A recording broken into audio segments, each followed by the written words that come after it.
Good morning friends, स्वागत है आपका अपने यूट्यूब चैनल जितवार शुक्र एग्रीकल्चर में। मैं राजेश द्वार। जैसा कि आपने आज अपने टेलीग्राम चैनल पे बताया कि सर पहले क्रॉप्स होनी चाहिए, तो मैं आपके लिए क्रॉप्स लेके आया हूँ, वो भी एक बिल्कुल सीधे से तरीके से, जिससे कि सुपरवाइजर में आपको बहुत ज़्यादा आसानी होगी। तो अपन बात करते हैं अपने क्रॉप्स फसलों की। तो फसलों में अपन फर्स्ट चीज देखेंगे कि जैसे कि क्रॉप्स होते हैं उनके लिए मेनली इक्वल जलवायु, सभी को एक जगह लेंगे क्रॉप्स को और उनकी जलवायु देखेंगे, उनमें कार्बोहाइड्रेट कितना होता है, कौन सी में वसा की मात्रा पूछ सकता है, एक जगह देखते हैं इनको। तो अपन फसलों की बात करते हैं। तो फसलों में देखो फर्स्ट जो क्वेश्चन बनता है ना, अपना पहला क्वेश्चन वो कहाँ से बनता है, वो जलवायु से बनता है। इसके अलावा देखो जो क्रॉप्स है उनके बॉटनिकल नेम रह गए, इसके अलावा उनका कुल है, तो बॉटनिकल नेम और कुल वो दोनों हम बाद में देखेंगे जब क्रॉप्स स्टार्ट करेंगे, पूर्णतः क्रॉप्स देखेंगे उस टाइम पे एक बार अलग से देख लेंगे। अभी अपन मेनली बात करते हैं, सबसे मेन क्वेश्चन जो बनता है वो बनता है जलवायु से। कहां से बनता है? जलवायु से। देखो जलवायु से जो क्वेश्चन पूछता है ना, वहां पर अपन को जलवायु में ध्यान रखना। देखो जलवायु अपन ने पढ़ी थी कि 3 ऋतु होती है, एक तो होती है रबी वाली, इसके अलावा एक पढ़ी थी अपनी खरीफ, और एक अपन को मालूम है होती है जो होती है अपनी जायद। प्रमुख 3 ऋतुएं होती है। देखो कितनी ऋतुएं होती है? रबी, खरीफ और जायद, 3 प्रकार की ऋतुएं होती है। अब देखो अपन को ध्यान रखना है कि जो रबी की जो क्रॉप्स होती है उनमें जो जलवायु होती है वो मेनली अपन को ध्यान रखना है कि कैसी जलवायु होती है, ठंडी जलवायु होती है। कैसी होती है? या तो ठंडी मिलेगी आपको, और ठंडी नहीं मिलेगी तो आपको क्या मिलेगी? वहां पर लिखा हुआ शीतोष्ण मिलेगा। ठंडी या शीतोष्ण, दो ही जलवायु मिलेगी आपको, ठंडी या शीतोष्ण। रबी के अंदर देखने को मिलेगी ठंडी या शीतोष्ण। अगर यहाँ खरीफ की बात करें तो गर्म व शुष्क, गर्म व शुष्क देखने को मिलेगी आपको। और यहाँ जायद की अगर अपन बात करते हैं तो जायद की हमेशा कैसी मिलेगी आपको? गर्म जलवायु। कैसी मिलेगी? गर्म जलवायु। अब देखो होता क्या है कि क्वेश्चन यहाँ से किस प्रकार से उठा के पूछता है अपन को। देखो जितनी भी रबी वाली क्रॉप्स होती है, सभी क्रॉप्स उनकी जलवायु कैसी होती है? ठंडी। कैसी होती है? ठंडी। यानी रबी वाली सभी फसलों की जलवायु कैसी होती है? ठंडी होती है। परंतु कभी कभी अपन को क्वेश्चन पूछ लेता है गेहूं व जौ, तो मोस्टली गेहूं व जौ के लिए अपन को ध्यान रखना है शीतोष्ण होती है। गेहूं व जौ, गेहूं और जौ दो क्रॉप्स ऐसी है जिनके लिए मोस्टली, हाँ अगर वहां शीतोष्ण दिया हुआ नहीं होता है तो अपन ठंडी ले सकते हैं, ठंडी और नम भी आ सकती है, कोई दिक्कत नहीं है। पर मेनली अगर शीतोष्ण दिया हुआ है तो पहले गेहूं और जौ के लिए शीतोष्ण होगा और उसके बाद में क्या होगी? अपनी ठंडी जलवायु होगी। खरीफ की देखो बात करें तो जितनी भी क्रॉप्स है खरीफ की, सभी फसलों के लिए गर्म व शुष्क, सभी के लिए गर्म व शुष्क रहते हैं। परंतु 2 क्रॉप्स है अपनी। देखो एक तो अपनी क्रॉप है धान और एक आती है अपनी उड़द। खरीफ की 2 फसलें, इनके लिए जो जलवायु रखते हैं वो अपनी होती है गर्म प्लस नम, गर्म व नम जलवायु। तो ये चीज अपन को ध्यान में रखनी है। खरीफ ऋतु के अंदर कौन सी फसल के लिए अपन को क्या जलवायु पूछ सकता है? पूछ ले अपन को खरीफ के अंदर किसी भी, जैसे बाजरे की जलवायु पूछ ले तो बाजरा गर्म व शुष्क जलवायु का पौधा हो गया। परंतु अगर धान की पूछ ले तो ध्यान रखना है गर्म व नम, उड़द की पूछ ले तो गर्म व नम, शीतोष्ण हो जाएगी गेहूं व जौ, बाकी सभी की ठंडी हो जाएगी। और इधर अगर खरीफ में बात करें तो गर्म व शुष्क सभी की हो जाएगी, किसको छोड़कर? धान व उड़द को। और इसके अलावा जायद की कोई सी भी क्रॉप हो, जितनी भी फसलें होगी उनके लिए जलवायु कैसी होगी? गर्म जलवायु होगी। कैसी होगी? गर्म। अब आपको यहाँ से किसी भी फसल के लिए किसी भी प्रकार से कोई भी, मक्का बात कर लेते हैं, मक्का की जलवायु पूछ ले तो मक्का देखो कौन सी में आता है? खरीफ में आता है। कौन सी में आता है? खरीफ में आता है। तो खरीफ में धान व उड़द को छोड़कर सभी के लिए गर्म व शुष्क जलवायु की आवश्यकता होती है। तो फर्स्ट अपन ने देख लिया अपना जलवायु का टॉपिक। नेक्स्ट देखो सेकंड अपन को यहाँ पर मेनली सभी क्रॉप्स के लिए जो एक ले सकते हैं वो अपन बात करते हैं मृदा की। सेकंड जो अपना टॉपिक है वो टॉपिक हो जाएगा अपना आज का मृदा। फसलों के लिए मृदा की बात करते हैं। देखो मृदा की अगर अपन बात करें तो मेनली एक तो अपन को पूछा जाता है सर्वोत्तम मृदा। भाई मृदा की बात करें तो कृषि के लिए याद ये रखना है कि जितनी भी बातें करेंगे वो किसके लिए करेंगे? अपन कृषि के लिए करें। तो कृषि के लिए सर्वोत्तम मृदा कौन सी होती है? तो अपन को ध्यान रखना है कृषि। अपन ने पढ़ा था कि कृषि के लिए जो मृदा होती है वो होती है अपनी बलुई दोमट। कौन सी होती है भाई? बलुई दोमट पूछता है। मेनली सबसे इंपॉर्टेंट अपन को ध्यान रखना है कि कृषि हेतु सर्वोत्तम कौन सी होती है? बलुई दोमट मृदा होती है। कौन सी होती है? बलुई दोमट मृदा होती है। और किसी भी क्रॉप की पूछ ले, सभी फसलों की क्या होती है मृदा? मोस्टली बलुई दोमट मृदा, यानी सभी फसलों के लिए मुख्यतः कौन सी अपनी होती है, बलुई दोमट मृदा उपयुक्त होती है। इसके बाद में अगर देखो मेनली आपको पूछेगा वो अलग से धान का, किसका पूछेगा, धान के बारे में पूछ सकता है कि धान की जलवायु क्या होती है, या फिर पूछ सकता है कपास की, धान व कपास की। तो देखो धान की अगर बात करते हैं तो धान के लिए जो मृदा चाहिए वो चाहिए अपन को मेनली चिकनी, कौन सी चाहिए अपन को, चिकनी मृदा चाहिए। जबकि अगर बात करें कपास के लिए तो मध्यम काली, मध्यम काली। अगर मध्यम काली का ऑप्शन नहीं मिलेगा तो आपको वहां पर काली का मिल जाएगा या फिर मध्यम काली। तो ये अगर इसके अलावा किसी भी क्रॉप की बात करें, धान और कपास को छोड़कर सभी फसलों के लिए बलुई दोमट मृदा उपयुक्त होती है, परंतु धान के लिए चिकनी और कपास के लिए मध्यम काली या काली मृदा उपयुक्त होती है। और कृषि के लिए सर्वोत्तम मृदा भी कौन सी होती है भाई, अपनी बलुई दोमट मृदा होती है। अब देखो यहीं पे अपन को थोड़ा सा ध्यान रखना है कि पीएच की बात कर लेते हैं, यहीं पर थर्ड पॉइंट अपना साथ में देख लेते हैं पीएच मान का। अगर पीएच की बात करें तो जो सर्वोत्तम पीएच होता है, सर्वोत्तम होता है 6.5 से लेकर 7.5 के मध्य। यानी किसी भी क्रॉप के लिए पूछे आपसे, कोई भी क्रॉप हो कितना होगा, 6.5 से 7.5 होगा। यहाँ पर थोड़ा सा ध्यान रखना है धान व कपास के लिए, अपन को मेनली अलग से ध्यान रखना है कि धान और कपास के लिए कितना होता है। तो देखो धान के लिए जो पीएच मान होता है वो होता है 4 से लेकर 6, कितना होता है, 4 से लेकर 6 होता है। कपास के लिए जो फिक्स होता है वो 8.5 पीएच मान होता है, कितना होता है, 8.5 पीएच मान होता है। तो यहाँ से आपको क्वेश्चन पूछा जा सकता है। तो फर्स्ट अपन ने यहाँ पर देख ली, देखो सभी के लिए एज जलवायु, सेकंड अपन ने बात कर ली सभी के लिए मृदा, और थर्ड अपन ने यहाँ सभी के लिए बात कर ली अपने पीएच मान की। तो ये अपन ने देख ली, तीन चीजें देख ली, एक तो जलवायु देख ली सभी फसलों के लिए, उसके बाद में मृदा देख ली और पीएच मान देख लिया। नेक्स्ट अपन बात करते हैं सभी फसलों के लिए उनके टेम्परेचर की, अंकुरण। पहली चीज तो अंकुरण और उनमें वृद्धि कब होती है, किस टाइम पे होती है, वो चीज बात करते हैं अपन तापमान की। नेक्स्ट पॉइंट अपना लेते हैं सभी फसलों के लिए तापमान का। देखो मोस्टली अपन बात करें तो एक तो अपन बात कर लेते हैं रबी वाली फसलें, कौन सी, रबी वाली, और एक तरफ अपन बात कर लेते हैं खरीफ वाली फसलें, रबी व खरीफ की फसलें। अगर देखो बात करते हैं रबी व खरीफ वाली फसलों की अपन, तो फर्स्ट चीज कि खरीफ वाली फसलें होती है और रबी वाली, दो प्रकार की फसलें हो गई। पहली चीज अपन बात करते हैं कि जो रबी वाली फसलें होती है उनमें अंकुरण की,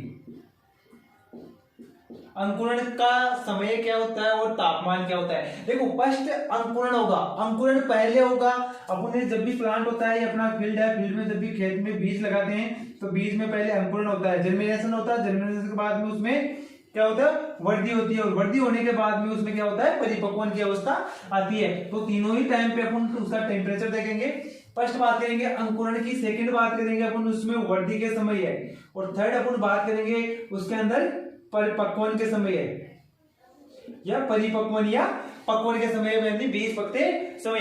देखो अंकुरण की बात करें तो रबी की जो फसलें होती है उनमें जो अंकुरण होता है वो अक्टूबर और नवंबर में होता है। कब होता है, अक्टूबर और नवंबर में होता है। वृद्धि की बात करें तो इनमें दिसंबर और जनवरी में वृद्धि होती है, और पक्वन की बात करें तो वो अपने फरवरी और मार्च में इनमें क्या होता है, पक्वन की अवस्था होती है। तो ये अपन को ध्यान रखना है कि इसमें कौन से टाइम पे क्या होता है और क्या नहीं होता है।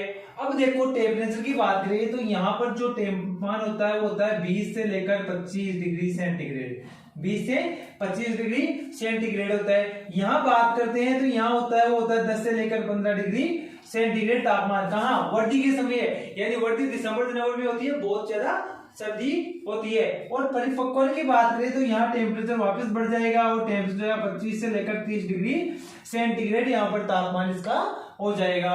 अब देखो कोई सी भी रबी वाली क्रॉप के बारे में आपको यहाँ से क्वेश्चन पूछ ले, किसी भी रबी वाली क्रॉप के बारे में पूछे आपसे, सीधा का अपन को ध्यान में रखना है कि कितना होता है और कितना नहीं होता है। थोड़ा सा ध्यान रखना है, गेहूं के लिए पूछता है अलग से एक तो, और एक पूछता है अपन को आलू, गेहूं के अंदर कितना होता है और आलू में। तो ध्यान रखना गेहूं में जब अंकुरण होता है, गेहूं के अंदर क्या होता है, गेहूं में अंकुरण के टाइम पे अगर पूछे आपसे तो मोस्टली 14 से लेकर 16 डिग्री सेंटीग्रेड अलग से ध्यान रखना है अपन को, कितना होता है 14 से 16 डिग्री ध्यान रखना है अपन को। इसके अलावा अगर बात करें जितनी भी क्रॉप्स होती है उनमें अंकुरण के समय कितना होता है 20 से लेकर 25 परंतु गेहूं के लिए अगर आपको पूछा जाए तो 14 से 16 डिग्री, और आलू में अगर पूछा जाए आपको कंद बनते समय, आलू में कंद बनते समय तो वो हो जाएगा अपना 17 से लेकर 19 डिग्री सेंटीग्रेड। ये दोनों इंपॉर्टेंट है भाई, बार बार पूछा गया है इन दोनों में से क्वेश्चन अपन को। नेक्स्ट अगर बात करें अगर खरीफ की फसलों की, तो खरीफ की फसलों में अंकुरण कब होगा, तो खरीफ की फसलों में जो अंकुरण होगा वो कब होगा, अपने जून और जुलाई में। कब होगा, जून में जुलाई के अंदर इसमें अंकुरण होगा। वृद्धि कब होगी इसमें, जुलाई में अगस्त में इसमें क्या हो जाएगी, वृद्धि हो जाएगी। और पक्वन कब होगा, सितंबर और अक्टूबर में इसमें क्या हो जाएगा, पक्वन हो जाएगा। क्या हो जाएगा इसमें, पक्वन। अब देखो टेम्परेचर की बात करें तो यहाँ पर तापमान होगा सितंबर अक्टूबर में वो कितना होगा, वो होगा 20 से लेकर 25 डिग्री सेंटीग्रेड होगा। अब देखो जून जुलाई में उससे ज्यादा था, यहाँ कम था, तो यहाँ बढ़ेगा। तो यहाँ क्या होता है, तापमान 25 से लेकर 30 डिग्री सेंटीग्रेड तक होता है। और अगर जून जुलाई की बात करें तो यहाँ पर तापमान 30 से लेकर 35 डिग्री सेंटीग्रेड तक तापमान चला जाता है। तो अब आपको कोई सी भी खरीफ की फसल का तापमान पूछ लिया जाए, जैसे बाजरे के अंदर अंकुरण के समय तापमान कितना होता है, तो 30 से 35 डिग्री होता है। वृद्धि के समय होता है तो 25 से 30 डिग्री होता है, 25 से लेकर 30 डिग्री तापमान होता है। और अगर आपको पूछ लिया जाए कि बाजरे में परिपक्वन के समय तापमान होता है तो 20 से लेकर 25 डिग्री सेंटीग्रेड। कोई सी भी खरीफ की फसल हो, एनी वन खरीफ की फसल कोई सी भी हो, और रबी की फसल कोई सी भी हो, ध्यान रखना थोड़ा सा गेहूं के लिए पूछता है तो 14 से 16 डिग्री सेंटीग्रेड ध्यान रखना है आपको। और अगर आलू में कंद बनते समय पूछता है तो 17 से लेकर 19 डिग्री सेंटीग्रेड मोस्टली अपन को ध्यान में रखना है। तो ये हो जाएगा अपने फसलों के लिए तापमान। नेक्स्ट अपन बात करते हैं सभी फसलों से रिलेटेड होगी, हो जाएगी अपनी तेल की मात्रा। तेल वाली फसलों की बात कर लेते हैं एक बार। तेल वाली फसलों में तेल की मात्रा। नेक्स्ट अपन बात कर लेते हैं तेल वाली फसलों में तेल की मात्रा। तेल की मात्रा देखो, वसीय तेल की बात करें तो अपन और फसलों की भी बात करते हैं। खाद्यान्न में वसीय तेल पाया जाता है, परंतु अपन को जो क्वेश्चन पूछता है वो यहाँ से तेल वाली फसलों के अंदर से पूछता है। तो अपन देखो फर्स्ट बात करते हैं सोयाबीन। सोयाबीन की अगर बात करें तो सोयाबीन दलहनी फसल है, इसके अंदर तिलहनी फसल है तो इसमें तेल पाया जाना चाहिए, परंतु इसमें मात्र और मात्र 20% तेल पाया जाता है। कितना परसेंट, 20% तेल पाया जाता है इसमें। अगर यहाँ पर सोयाबीन अपवाद है, ध्यान रखना, प्रोटीन पूछ ले तो लगभग कितना परसेंट होता है, 40 से लेकर 42% इसमें क्या पाया जाता है, प्रोटीन पाया जाता है। नेक्स्ट अपन बात करें तेल के अंदर सरसों की, तो देखो सरसों में जो तेल होता है वो लगभग होता है कितना, 35 से लेकर 37% तक होता है। कितना होता है, 30 से 35, 35 से 37, दोनों ही ऑप्शन देखने को मिल जाते हैं। कभी कभी क्या होता है यहाँ पर ओनली 33 का ऑप्शन आता है, 33 का ऑप्शन आता है। मेनली सरसों में ध्यान रखना 35 से 37 या 33% का ऑप्शन भी आपको मिल सकता है। तो ये सरसों में तेल की मात्रा हो जाएगी। अगर नेक्स्ट अगर बात करें अपन मूंगफली में तेल की मात्रा कितनी होती है, तो देखो मूंगफली में जो तेल की मात्रा होती है अपने, वो मूंगफली में तेल की मात्रा कितनी हो जाएगी, लगभग 45% हो जाएगी। कितनी हो जाएगी, लगभग 45% तेल मूंगफली में पाया जाता है। इसके अलावा देखो मेनली सबसे इंपॉर्टेंट अपनी सूरजमुखी। सूरजमुखी में अगर तेल की अपन बात करते हैं तो वो लगभग पाया जाता है 48%। और यही अगर अपन बात कर ले तिल की, तिल में जो तेल पाया जाता है वो पाया जाता है अपना 50%। और साथ में ध्यान रखना नारियल की फसल में जो तेल पाया जाता है वो पाया जाता है 60%। सर्वाधिक तेल पाया जाता है नारियल में, कितना, 60% तेल पाया जाता है। देखो इसका मतलब क्या है परसेंट का, यानी कि इनका मतलब है कि अपने पास में अगर 100 केजी सोयाबीन है तो उसमें 20% का मतलब 100 किलो में 20 किलो तेल मिलता है। कितना, 20 किलो तेल अपन को प्राप्त होता है। जैसे सरसों की बात करते हैं तो 100 किलो सरसों में अपन को लगभग कितनी परसेंट खली, इससे क्या होती है, जो सरसों की खली मिलती है अपन को लगभग अपन को 25 से लेकर 70% के लगभग तो खली प्राप्त होती है। और 30 से 35% के लगभग अपन को क्या प्राप्त होता है, यहाँ से तेल प्राप्त होता है। तो ये ध्यान रखना, सर्वाधिक किसमें पाया जाता है, सबसे कम किसमें होता है। तो ये हो गई अपने तेल वाली फसलों में तेल की मात्रा। इन तेल वाली फसलों में अगर किसी भी फसल में आपको प्रोटीन पूछ ले तो ध्यान रखना 20 से लेकर 25% तक तेल वाली फसलों में प्रोटीन की मात्रा होती है। वो 20 से लेकर 25% तक क्या होती है, इनमें प्रोटीन की मात्रा होती है। क्या पाया जाता है इसमें, प्रोटीन मोस्टली 20 से 25% होता है। तो अब नेक्स्ट अपन बात कर लेते हैं, वो बात कर लेते हैं प्रोटीन की। किसकी बात कर लेते हैं? प्रोटीन की मात्रा। कौन सी फसल में कितना प्रोटीन पाया जाता है, तो वो देख लेते हैं अपन। प्रोटीन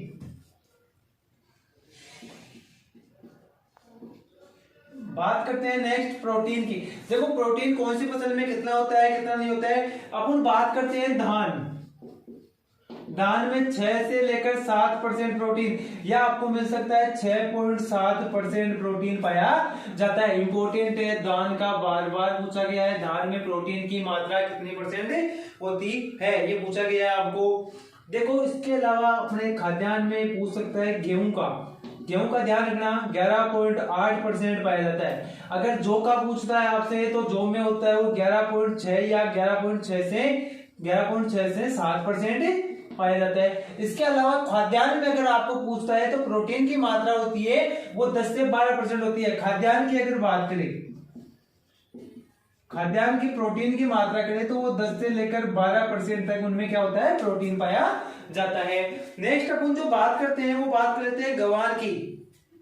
जो गंवार इंपॉर्टेंट है, गंवार की अगर बात करें तो 29.2% होता है, मेनली 29.2% इसमें क्या पाया जाता है, गंवार में प्रोटीन। परंतु इसी गंवार में अगर आपको पूछ लिया जाए गोंद कितना प्राप्त होता है, गम या गोंद, तो ध्यान रखना 33% इसमें क्या पाया जाता है, गोंद पाया जाता है। तो ये गंवार का आपसे पूछा जा सकता है। इसके अलावा बाद में देखो मोट, इनको थोड़ा सा देख लेना, मोट, चना, मूंग और उड़द। इनको याद करने के लिए देखो सीधा से याद करना, मोट, चना, मूंग और उड़द। मोट, चना, मूंग और उड़द। तो देखो यहां पर जो होगा वो होगा अपना 20.5%। यहाँ चने के अंदर होता है वो होता है अपना 21%, लगभग 21% होता है।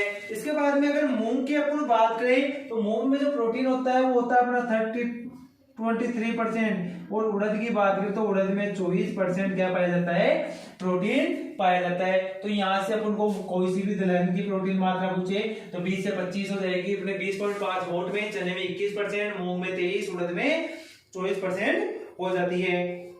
अरहर की बात करते हैं, देखो इसमें एक अरहर पूछता है तो अरहर के अंदर देखो या तो 20 होगा या 21, दोनों ही चीजें देखने को मिलती है। कुछ बुक्स होती है जो यहाँ पर 20 से लेकर 26% तक इसमें बताती है, पर मोस्टली ध्यान रखना है 20 से लेकर 21% अरहर में क्या होता है, प्रोटीन पाया जाता है। मक्का, देखो मक्का की बात करते हैं, इसके बाद में यही बात कर लेते हैं मक्का। तो मक्का में होता है वो 40 से लेकर 45% तक प्रोटीन। और ध्यान रखना मक्का के बाद में अगर आपको पूछ लिया जाए कि सोयाबीन में कितना होता है, वो इंपॉर्टेंट है।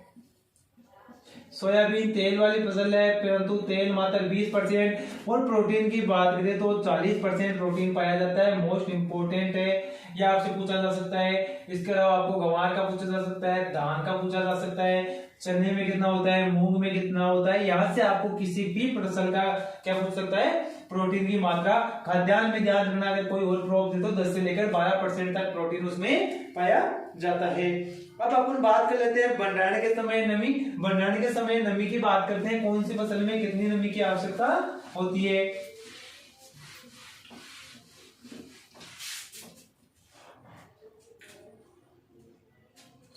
भंडारण में नमी, यानी जब भी क्रॉप्स का अपन भंडारण करेंगे तो उसमें नमी की मात्रा कितनी होनी चाहिए। तो देखो सीधा सा अपन याद करने के लिए बता दूं कि जब भी कोई सब्जी बनाते हैं तो पहले अपन क्या काम में लेते हैं भाई, तेल काम में लेते हैं। तेल लेने के बाद में उसमें दाल डालते हैं, और दाल डालने के बाद में खाद्यान्न के साथ में उसको खाते हैं। तो अपन को इस तरीके से याद रखना है कि सबसे पहले अपन तेल काम में लेंगे यानी तिलहन, उसके बाद में दाल डालते हैं तो दलहन, और उसके बाद में खाने का काम करते हैं तो खाद्यान्न। प्रोटीन की मात्रा, भंडारण के समय नमी, तो ध्यान रखना 6 से लेकर 12% तक नमी चाहिए। मोस्टली कितनी चाहिए, 6 से 12। करना कुछ नहीं है, 6 से लेकर 8%, 8 से लेकर 10% और 10 से लेकर 12%। सीधा सा याद रखना है आपको कि कौन सी फसल में भंडारण के समय कितनी % नमी की आवश्यकता होती है। पहले तेल वाली, फिर दाल वाली और फिर खाद्यान्न फसलें। इस प्रकार से अपन को इसका ध्यान रखना है। नेक्स्ट बात करते हैं अपन शर्कराएं। कौन कौन सी शर्कराएं होती है और किसमें पाई जाती है। शर्कराएं, शर्कराएं देखो बात करते हैं शर्कराओं में। फर्स्ट फ्रुक्टोज, फ्रक्टोज, फ्रक्टोज किसमें पाई जाती है, और लैक्टोज। देखो फ्रक्टोज जो शर्करा होती है वो फलों में पाई जाती है। लैक्टोज की बात करें तो ये दूध में पाई जाती है। किसमें पाई जाती है भाई, दूध में। फ्रक्टोज फलों में, लैक्टोज किसमें पाई जाती है, दूध में। सुक्रोज, सुक्रोज की बात आ जाए तो भाई सुक्रोज अपने गन्ने में किसमें पाई जाती है, सुक्रोज गन्ने के अंदर पाई जाती है। और अगर देखो भाई एक इंपॉर्टेंट है माल्टोज, तो ध्यान रखना एक तो अपने किसमें, दलहन में। किसमें पाई जाती है, दलहन के अंदर पाई जाती है। और दालों के साथ साथ किसमें पाई जाती है, अनाजों में। पूछ रहे अनाजों में कौन सी शर्करा पाई जाती है, माल्टोज। दलहन में कौन सी पाई जाती है, माल्टोज। तो दाल व अनाज में कौन सी शर्करा पाई जाती है, माल्टोज शर्करा पाई जाती है। सुक्रोज गन्ने में पाई जाती है, लैक्टोज दूध में पाई जाती है, फ्रक्टोज फलों में पाई जाती है। तो अपनी शर्कराएं हो गई। नेक्स्ट बात करते हैं अपन सभी के लिए कार्बोहाइड्रेट की। किसकी बात कर लेते हैं, कार्बोहाइड्रेट।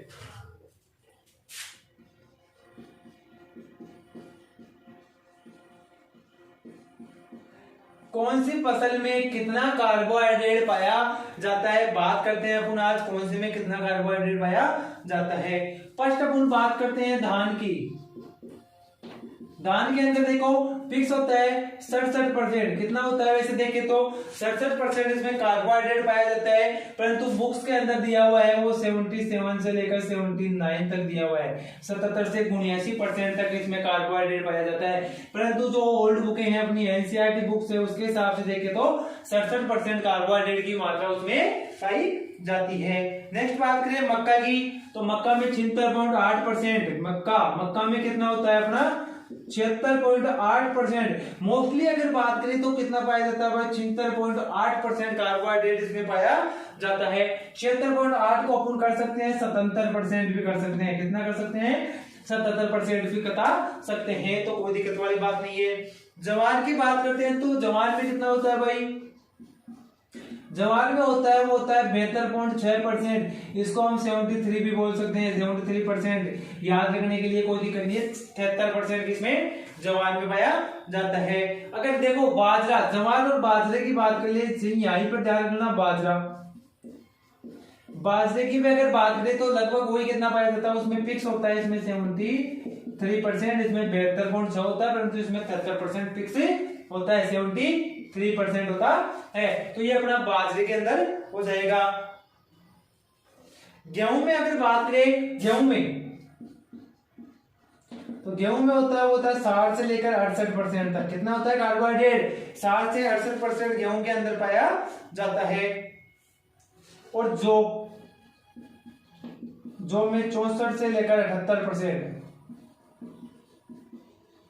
यहां पर ध्यान रखना 60 से लेकर 78% तक पाया जाता है। 60 से लेकर कितना, सॉरी 72% ही होगा, ज्यादा हो जाएगा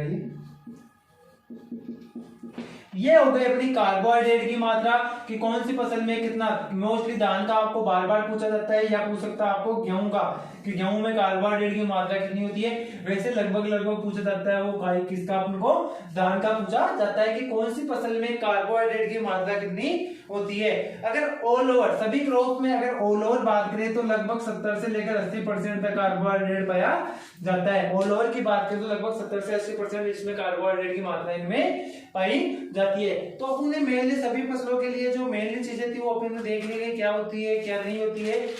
नेक्स्ट जो अपन बात करते हैं वो बात कर लेते हैं अपन बीज दर की। किसकी बात कर लेते हैं, बीज दर की, सीड रेट।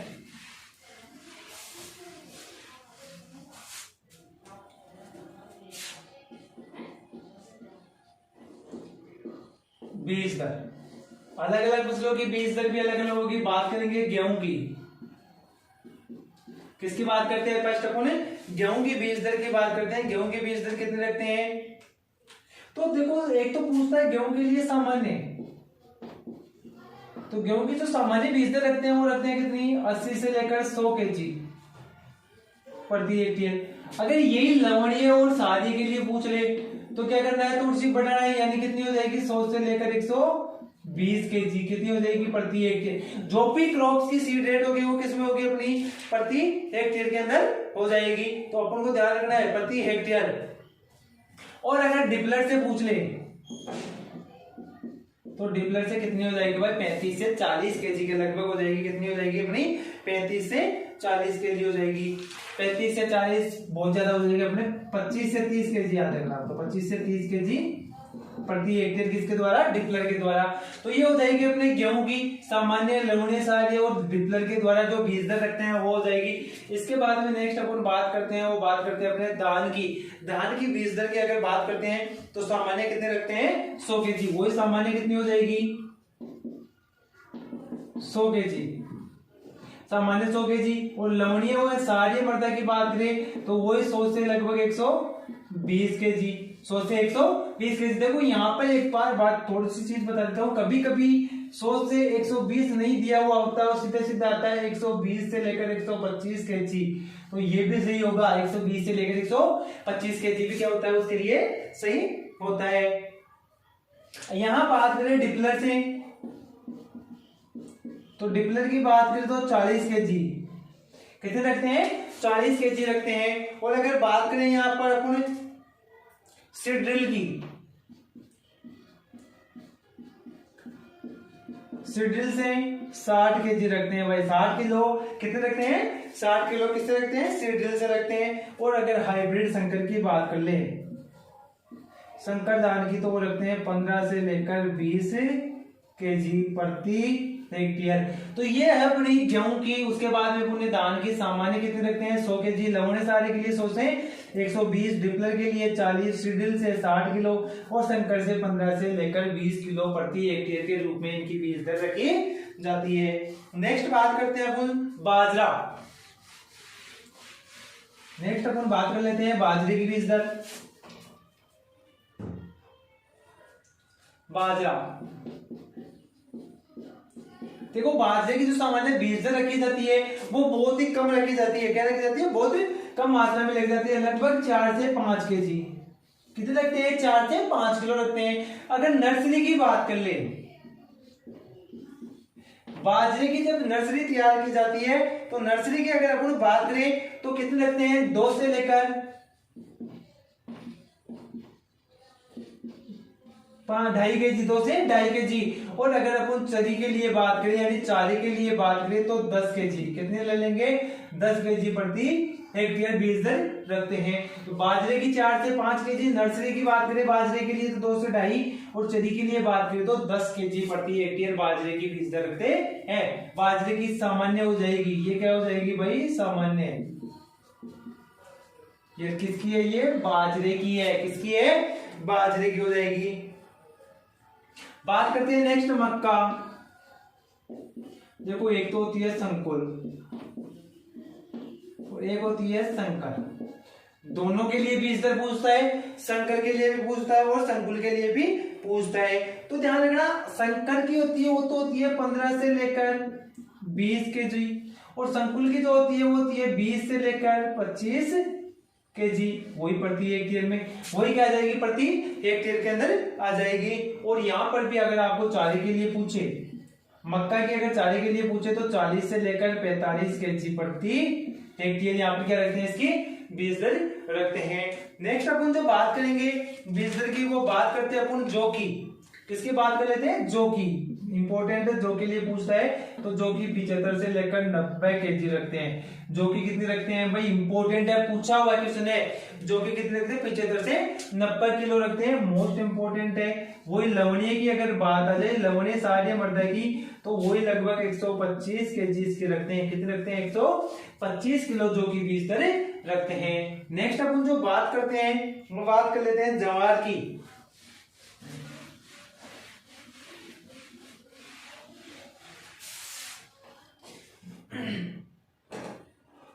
ज्वार, देखो ज्वार के रखते हैं, वो रखते हैं 8 से लेकर 12 केजी। कितने रखते हैं? 8 से लेकर 12 केजी इसके ज्वार के बीज दर रखते हैं। अगर चारे की बात करें तो चारे तो 30 से 40 केजी। कितने रखते हैं? 30 से 40 केजी यहाँ पर रखते हैं। अगर कभी कभी आपको यहाँ पर 8 से 12 नहीं मिलेगा तो ध्यान रखना भाई 12 से लेकर 15 केजी मिलेगा। तो 8 से 12 नहीं मिलेगा तो 12 से 15 मिलेगा। किसके लिए? ज्वार के लिए सामान्य, और चारे के लिए 30 से 40 केजी प्रति हेक्टेयर रखते हैं। इसके बाद में मूंग की बात करते हैं।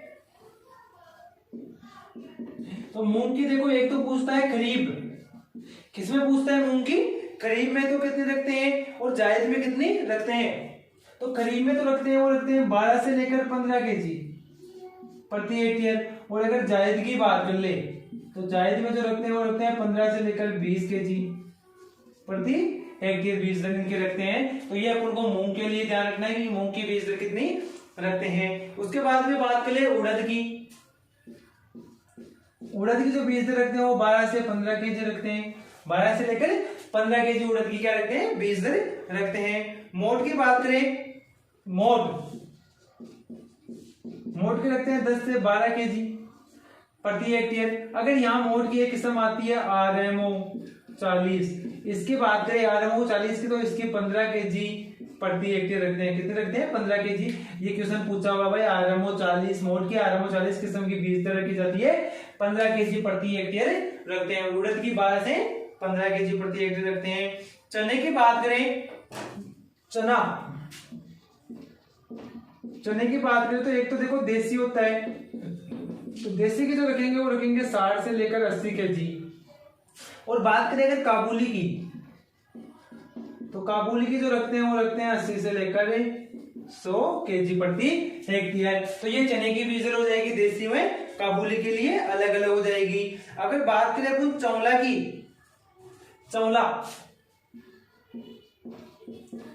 चौले के जो बीज दर रखते हैं वो रखते हैं कितने? 15 से 20 केजी प्रति हेक्टेयर। 15 से 20 केजी चौले की क्या रखते हैं? बीज दर रखते हैं। अगर चारे के लिए पूछ ले आपको, चौले की पूछ ले चारे हेतु, तो आपको ध्यान रखना है यहाँ पर 25 से 30 केजी। कितने रखनी है? 25 से 30 केजी प्रति हेक्टेयर चौला की बीज दर रखते हैं। चौला या लोबिया। अरहर की बात करें तो अरहर की हो जाएगी 15 केजी। अरहर की कितनी हो जाएगी? 15 केजी, वही प्रति हेक्टेयर। सीड रेट सारी की सारी किसमें आएगी भाई? हेक्टेयर में आएगी। किसमें आ जाएगी? हेक्टेयर में आ जाएगी।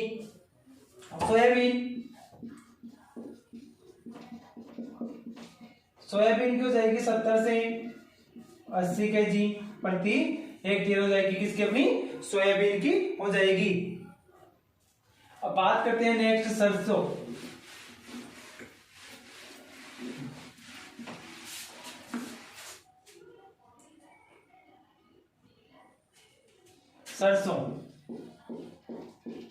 सरसों की देखो बात करें सिंचित, और एक बात करते हैं असिंचित। जहां असिंचित क्षेत्र होंगे वहां पर इसकी बीज दर बहुत कम रखते हैं। क्या रखते हैं? बहुत कम रखते हैं या ज्यादा लगेंगे, क्योंकि वहां पर उगेगा नहीं ना। तो सिंचित में कितने रखेंगे और असिंचित में कितनी रखते हैं? तो बहुत कम मात्रा, लगभग 2.5 से 3 केजी प्रति हेक्टेयर तो किसमें रखते हैं? सिंचित में रखते हैं। और लगभग 4 से लेकर 5 केजी प्रति हेक्टेयर किसमें रखते हैं? अपन असिंचित क्षेत्रों में सरसों की बीज दर रखी जाती है। नेक्स्ट बात कर लेते हैं तिल की। तिल के रखते हैं 2 से लेकर 2.5 केजी, 2 से लेकर 2.5 केजी प्रति हेक्टेयर। और अगर आपको पूछ लिया जाए, यहाँ पर कभी कभी क्वेश्चन आ जाता है शाखा रहित, शाखा ही नहीं पाएगी तो शाखा रहित। जब तिल शाखा रहित हो तो लगते हैं उसकी 4 से 5 केजी। कितने लेते हैं? 4 से 5 केजी उसकी बीज दर लेते हैं। जब क्या हो? तिल शाखा रहित हो, क्या हो? शाखा उसमें नहीं पाई जाए। मूंगफली की बात कर लेते हैं। तो मूंगफली देखो, एक तो होती है फैलने वाली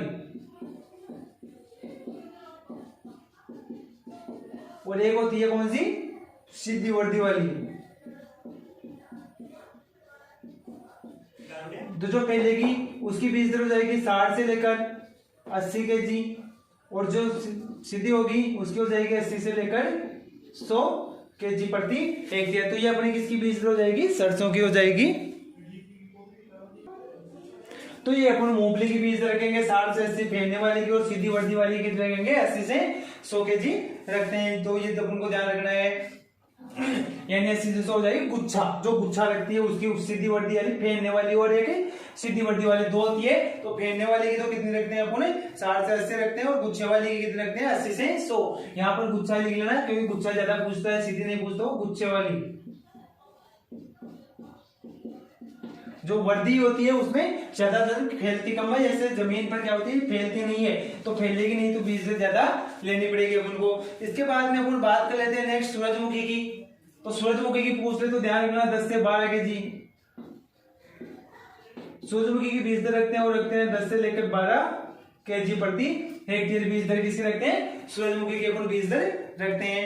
इसके अलावा अगर अपन बात करें तारामीरा की, तारामीरा की रखते हैं 3 से 4 kg, लगभग 3 से 4 kg तारामीरा, तो लगभग 3 से 4 kg प्रति हेक्टेयर तारामीरा की बीज दर कितने रखते हैं, 3 से 4 kg रखते हैं। अलसी की बात कर ले, अलसी का पूछ सकता है, तो अलसी की जो बीज दर रखते हैं वो रखते हैं 15 से लेकर 20 kg प्रति हेक्टेयर। ये क्या रखते हैं, अलसी की बीज दर अपन रखते हैं।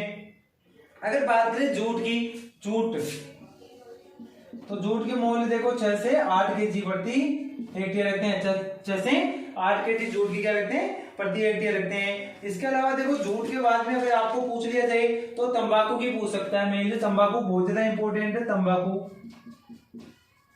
तो 2 से 3 kg प्रति हेक्टेयर, तंबाकू की कितने रखते हैं 2 से 3 किलो प्रति हेक्टेयर क्या रखते हैं बीज दर रखते हैं। और अगर बात कर ले नेक्स्ट अपन इंपॉर्टेंट अपनी कपास, कपास देसी कपास की कितनी रखते हैं भाई, देसी कपास की जो बीज रखते हैं वो 10 से 15 kg। इंपॉर्टेंट है भाई 10 से 15 kg, ये मोस्ट इंपॉर्टेंट है। देसी कपास की बीज दर पूछेगा कि देसी कपास की बीज दर कितनी रखते हैं, तो 10 से 15। और अपन को करना क्या है, अमेरिका में जाना है, तो अमेरिका जाना है तो अपन को क्या होगा, पैसे ज्यादा लगेंगे, तो 15 से 20 kg प्रति हेक्टेयर हो जाएगी, क्या हो जाएगी अमेरिकन कपास की बीज दर कितनी हो जाएगी। अगर यहाँ आपको बात कर दें कि संकर की कितनी होगी भाई, तो संकर की 2 से लेकर 3 kg, 2 से लेकर 3 kg बीज प्रति हेक्टेयर होगी। और अगर बीटी की बात करते हैं, बीटी कपास की, तो बीटी की होगी वो होगी 1 से 1.5 kg। तो ये अपन ने लगभग सभी क्रॉप्स की बीज दर देखी कि कौन सी फसल की बीज दर कितने लगते हैं, कौन सी की बीज दर कितनी होनी चाहिए। ये अपन ने सभी फसलों की एवरेजली एक जगह अपन ने सभी फसलों की क्या देख ली, बीज दर देख ली। अब कल अपन देखेंगे सभी फसलों के बॉटनिकल नेम, उनका उत्पत्ति स्थान, उसके अलावा अपन देखेंगे फसलों के लिए R/P, और सभी के लिए एक जगह देखते हैं उनमें खाद्य उर्वरक की मात्रा। Thank you friends.